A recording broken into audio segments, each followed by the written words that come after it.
Alright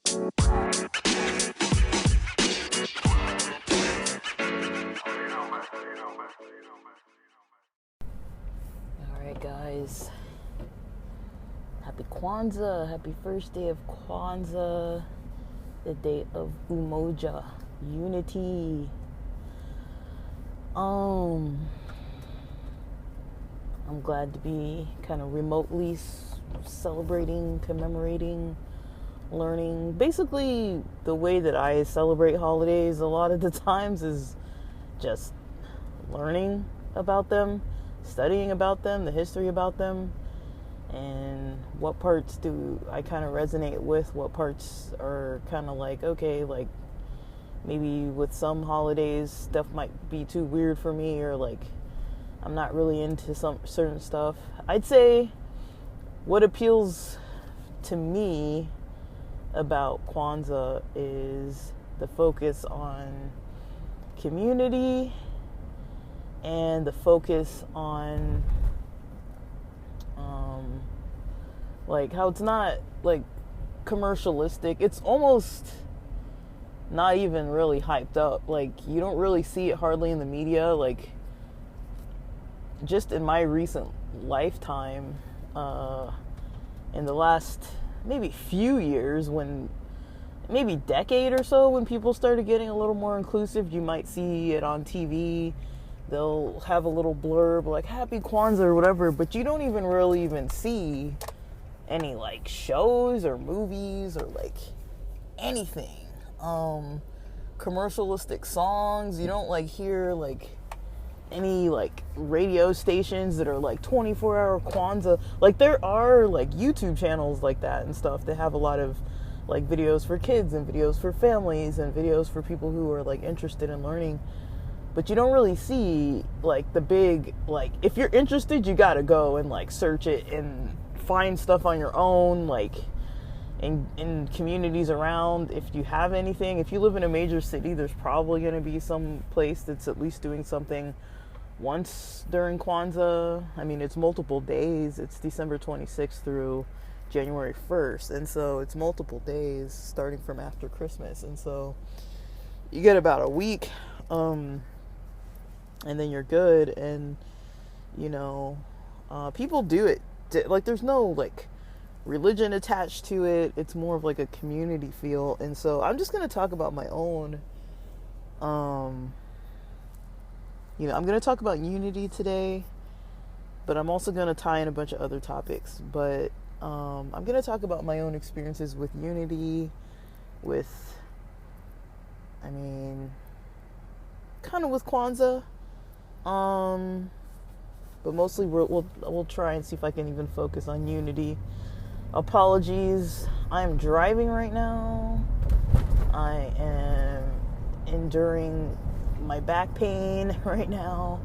Trying to see if I can drive, first of all.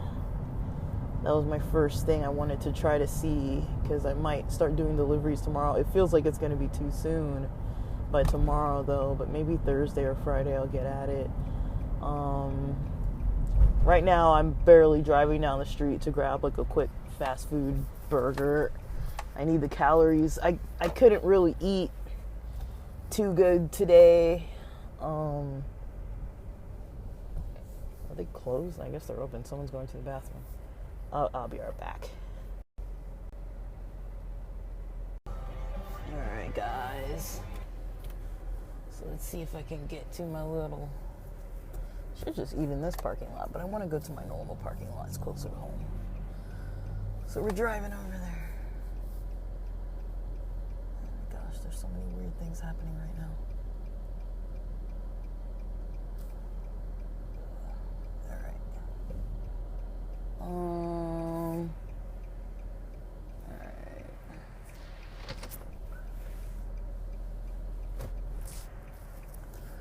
Sorry. It was a long turn, a long wait to turn. My apologies. Apologizing.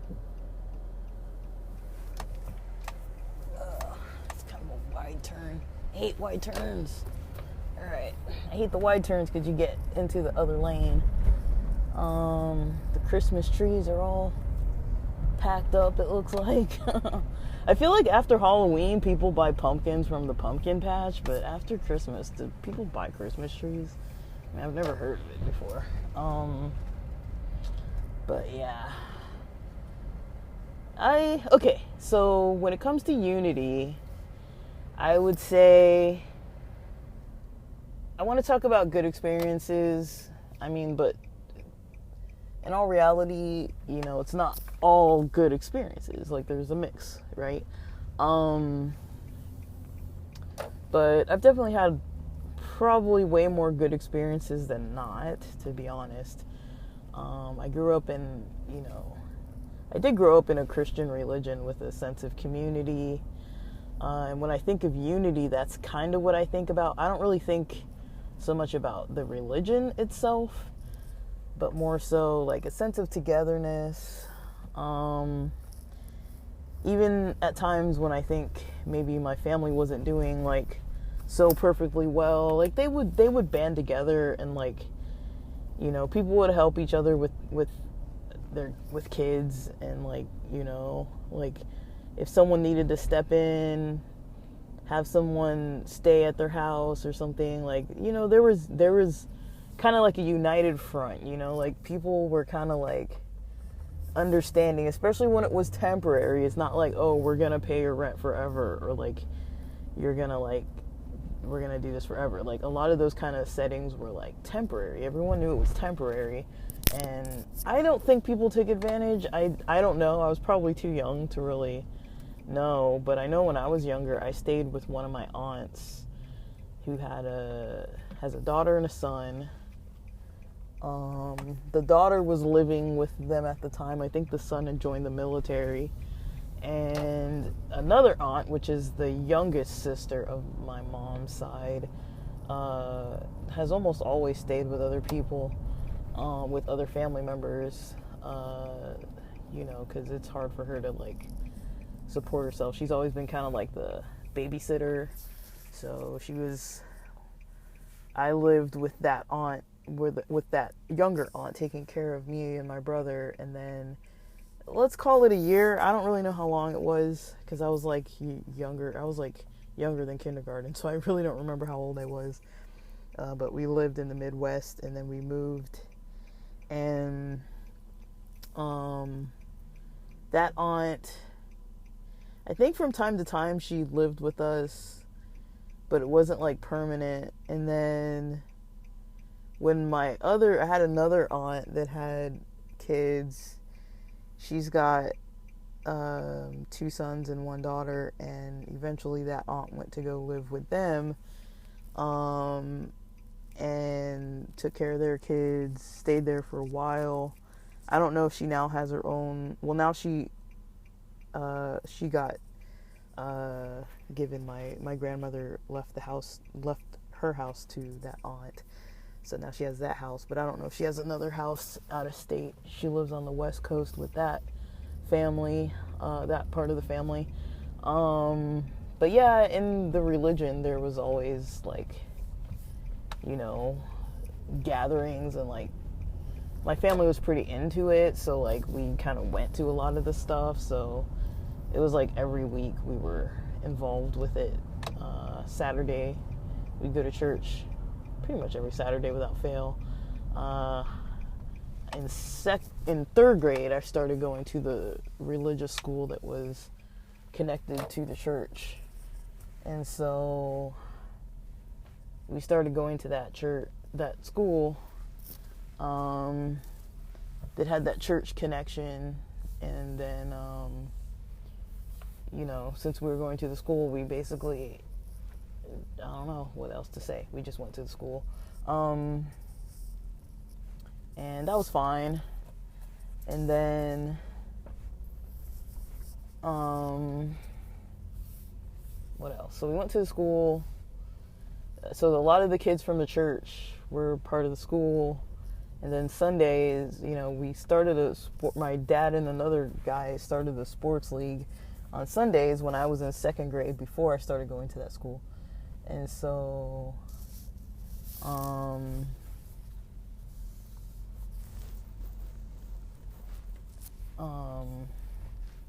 yeah, they started a sports league. And so, yeah, I saw a lot of the same people, or if it wasn't the same exact people, I would often see like people from other churches. Like most of my socialization was through churches or like local, like we had a lot of neighbors too when I was young, probably up until I was in about maybe, I don't know about what grade. It's called like maybe 6th, 7th grade. I really don't know what, I want to say maybe 5th, 6th grade, somewhere around there. We had less communication with the neighborhood neighbors. It wasn't really for any like bad reason. It's just some of like, I don't mind saying their names. I don't think I'm not in any kind of contact with these people anymore. But the kids down the street. Steffi was the girl. She was closer to me and my brother's age because me and my brother are 2 years apart. She was the girl. And she had two brothers that were a little older named Christian and Leif. And we mostly hung out with her. They were a little older and a little rowdy, so we didn't really hang out with them much, but like on a very rare occasion. The kids across the street from Steffi were named Matthew and Kendra. They were an African American family, and my folks got pretty close with their mom. At one point, one of the cousins lived there. They eventually moved out of that house. Steffi eventually moved out of her house. The kids who moved into the house where Matthew and Kendra lived was another African American family. They had like 2 or 3 boys and a third older brother. There were kids next door to us. On one side, there was like an Asian family that had like so many people living there. I really don't know how many people lived there because I was a little kid and like in my head it was like 15 people, but I really don't know. We didn't really talk to them. Like they knew us, but like we didn't really like talk to them. And I just remember we'd always be out front playing soccer and stuff in our front yard, and like we'd always see them come and go in the mornings. Like they were always like, if you remember those little rabbit cars, there were like maybe 3 or 4 of those cars parked outside and probably like 4 other cars in their driveway. And the people were probably younger, probably like people going to college and high school, moving from another country and like getting settled and like staying there. That's kind of the impression I get now of what was going on, but we weren't involved with these people too much. A lot of the times I never really heard them speak English, but they seemed to have like a nice communal family. I really don't know. I always assumed they were Chinese, but I really have no reason to know like where they were from. And I was so young, I didn't really like know different languages like that. And I don't know how long they lived there for when there were so many people. At a certain point, they built additional, like, an additional story on their house and maybe some back rooms and stuff. And like, yeah, there was a lot of them, but I mean, they were never mean to us. From what I remember, they were never mean to us. We just didn't really talk to them much. One of our closest friends outside of Kendra and Matthew and Steffi was our neighbor, this Argentinian family that lived next to us. His name was Chris. He had an older brother named Brandon. He had a stepbrother from when his mom married this guy named Don. His name was we called him Little Brandon. So usually me and Chris and my brother and little Brandon would play a lot together, like almost every day. Eventually, Chris started going to see his dad on the weekends, and so, we stopped being in contact at that time, pretty much, when he started seeing his dad more often. And I want to say that was around 5th grade. Across the street from us were some really old, lovely neighbors. We would take them to our grandparents' day. They were this, I think, family of German descent, but they were like white Americans pretty much. And they were really into soccer and like they were really cool. And they had a granddaughter. They had a son that lived there. I don't know how old he was. He wasn't like, they were like grandparents' age. Like from the time I knew them, they were old. And then they had a son that moved there, that lived there, and that son's daughter would visit him like spring breaks, I think maybe winter breaks and summer breaks. She would stay with her dad, and so she'd be there with her dad and her grandparents. She became a really close friend. I was the maid of honor at her wedding, while I was living in San Diego in La Mesa. But we kind of lost contact after, high school. I went to college, and you know, uh, life kind of caught up with her in some other ways. So I lost contact, unfortunately. And I always kind of regretted that because I remember, I didn't want to go to the local community college. I wanted to go to like the religious college, and I thought I was going to go there. I didn't know that it cost like as much as Harvard for every year to go there, and it's not that great of an education. It's a college, it's not even a university, and it just, I don't know. It was because it was a private religious school. It cost so much money, and so I really wanted to go because a lot of my close friends were going there. Looking back, I'm glad I didn't go, but it was like I felt like my sense of community was like unraveling a little bit because all of my closer friends, their parents were sending them to either like boarding schools or, you know, um, colleges, and I felt kind of left out from that a little bit. But looking back, I don't regret it. I liked staying where I was. I met a lot of great people and had a whole lot of freedom that I would not have had, and a pretty great social life that I probably would not have had if I had moved.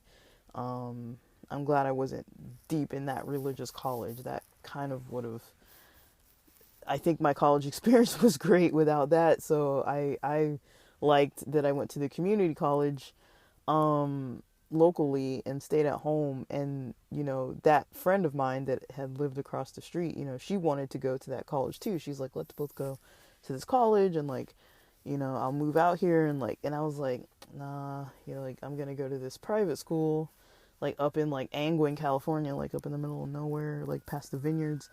And, that's kind of what she thought was gonna happen. That's what I thought was gonna happen.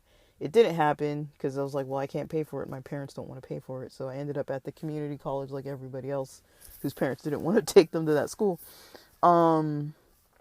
But yeah, I always wonder what would have happened if I would have just been like, yeah, let's go to that college. I don't know. Maybe I would have gotten wrapped up in things with her, and gone down a path of different choices. But yeah, she had some legal time that she had to do. And then, she reached out before her wedding.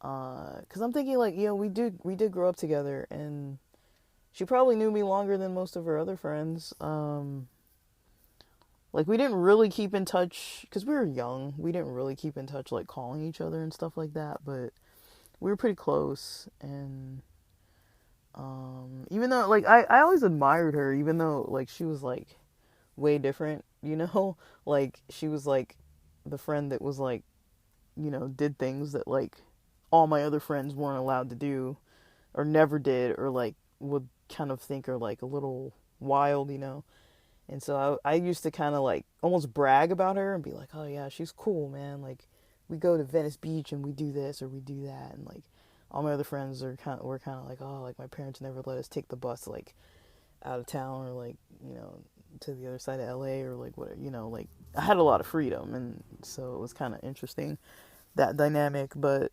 that's when I think of unity, that's kind of what I think about. The neighborhoods I grew up in, the schools I went to, the churches I was involved with, even just like family, like, we used to eat dinner together almost every night until our schedules all got pretty wacky with like college and stuff. But we pretty much ate dinner together every night. If not Saturdays, almost exclusively Saturdays, we'd have lunch almost every single Saturday. Even still, if our whole family's together, we'll do that. Or we used to go out to eat a lot more when my parents were a little bit spunkier and younger. But that's kind of what I think about when I think about unity of my past. That's kind of what I think about. But with any groups of people, there's always going to be, people who just don't know how to have that healthy relationship or don't value it, or just their egos in a place where they just can't handle, those community unity type of um, involvements with people, and they're just a little on the toxic end of things, if not very much so on the toxic end of things. I don't really know if there's a way around that. I think it's like the more you know lots of people, the more likely you are to come across those kinds of people. And when you have like religions and like, you know, like more organized groups of people getting together, you're always going to have somebody who's kind of like off the rails a little bit, who's got that temper, who's got that bad way about them, or that kind of rubs people the wrong way, and everybody's a little bit like, I don't know about this person, man or woman, it doesn't really matter. They're everywhere. They're everywhere. So I've experienced those people, but I would say luckily that's not been the majority of my experiences. And usually those people were like, everyone knew who they were. Other than the couple family members that I know that are like that, I don't think that I've had other people like that in my life. So much, too much. Like, yeah, I've had to endure people, but it was usually temporary, like with practicum for like 10 months, or like certain jobs and stuff like that, where it was like, this is temporary. It wasn't like something that I'm gonna have to like live with forever. I mean, yeah, I lived with certain people that were like that too, but it's like roommates and stuff. But I never felt like when I was living with a household of roommates that it was like, this is community for me. I was like, I always wanted it to be isolated because I always had my own sense of community outside of that. But there were some things that I felt were lacking kind of in the religious environment I grew up, which was the majority of my social life growing up. I kind of was, it was always kind of hard to like trust in people that were like from the religion, because they were so freaking gossipy that it was like, there really was no such thing as like safe space. It was like you tell one person one thing, and before you even walk out the door, everybody already knows. So it's like, people just really didn't keep their mouths shut. And they also didn't see a problem with not keeping their mouths shut, because they're like, well, we're not telling anybody but these other people that you already know. And it's like, well, if I wanted them to know, I would have told them too. It's like, but people didn't really respect each other's privacy like that. And like, this is before things like therapy and confidentiality and like privacy and toxic, traits and like safe spaces and all these types of like conversations were even happening. Like, this is like in the 90s. So it's like, I'm not saying make excuses for it, but I'm just saying like it wasn't part of society where people were like understanding that like, yeah, that's not like the best way to get to doing things. But yeah, well, I'm gonna end this recording. I'm gonna get some food in me, and yeah, thanks for listening. Happy Umoja, unity.